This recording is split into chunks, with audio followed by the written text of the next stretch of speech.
Grand format aujourd'hui avec Robert Walter, le président de l'association des amis de Tommy Ungerer. Robert Walter, Tommy Ungerer nous a quittés jour pour jour il y a 2 ans.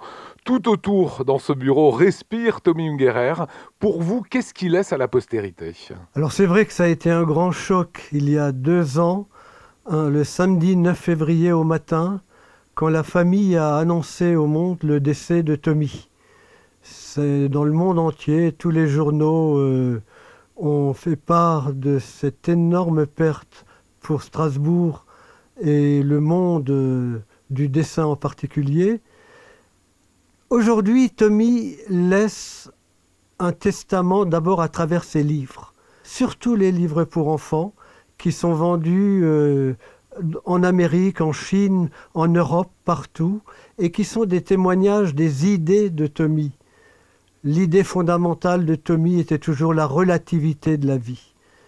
Est-ce qu'on est bon, est-ce qu'on est mauvais? On sait toujours l'entre-deux. Alors c'est très étonnant l'œuvre de Tommy. Elle est parfois politique, elle est parfois sadomaso et elle est parfois une œuvre magistrale pour les enfants. C'était qui Tommy Ungerer? Alors Tommy Ungerer disait toujours « je suis mon propre enfant ». Tommy est resté son propre enfant parce que c'est ainsi qu'il a pu faire tous ces livres merveilleux. Il a eu le prix Nobel du livre pour enfants, qui est le prix Andersen. Donc, ça l'a marqué. Après, c'est vrai que son œuvre est protéiforme. Il y a de l'érotisme, il y a un engagement politique. C'est aussi la marque de Tommy, c'est la liberté. La liberté, le chant préféré de Tommy, Die Gedanken sind frei, les pensées sont libres, qui a été chanté par Roger Suffert lors de la cérémonie de la cathédrale, est aussi l'idée qu'il trimballait partout. Est-ce que vous savez comment il travaillait et quand il travaillait? Alors Tommy était une personne qui toute sa vie s'est levée très tôt. Dès 5 heures du matin, il était debout et il se couchait très tôt également. C'est pas quelqu'un qui aimait sortir le soir.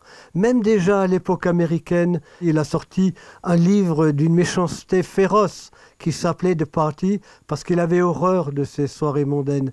Tommy travaillait tout le temps. Il a toujours travaillé, même jusqu'à 87 ans, jusqu'à l'année de sa mort. Toujours il était là. Il était en train de préparer justement un film sur un livre pour enfants, Flix. Voilà, c'était le travailleur. Il laisse près de 30 à 40 000 œuvres, c'est bien ça? Voilà, entre 30 et 40 000, et dont 12 000 sont au musée de Strasbourg, qui a été inauguré en 2007.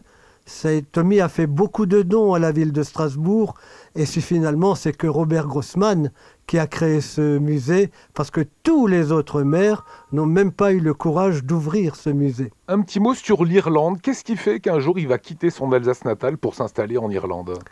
Alors Tommy, il va d'abord quitter l'Alsace pour New York.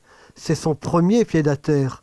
Lorsqu'il a 25 ans, il s'installe pour 10 ans à New York. Très vite, il va devenir célèbre à travers ses livres pour enfants, les Mélops et puis la publicité. Et au bout de 10 ans, il va quitter New York pour aller s'installer 2 ans au Canada.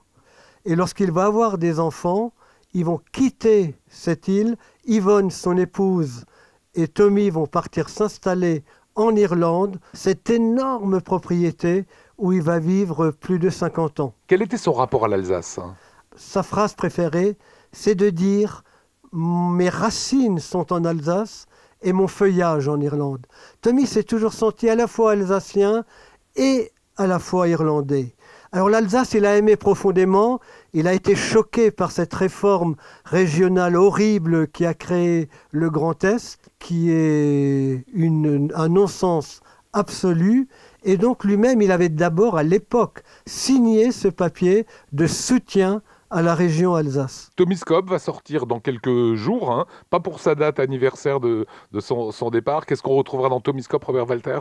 Alors cette fois-ci, il y aura un long passage sur la plus belle expo que j'ai vue sur la thématique de la famille Ungerer horlogère, sur toute la dynastie des horlogers qui a eu lieu à Besançon au musée du Temps.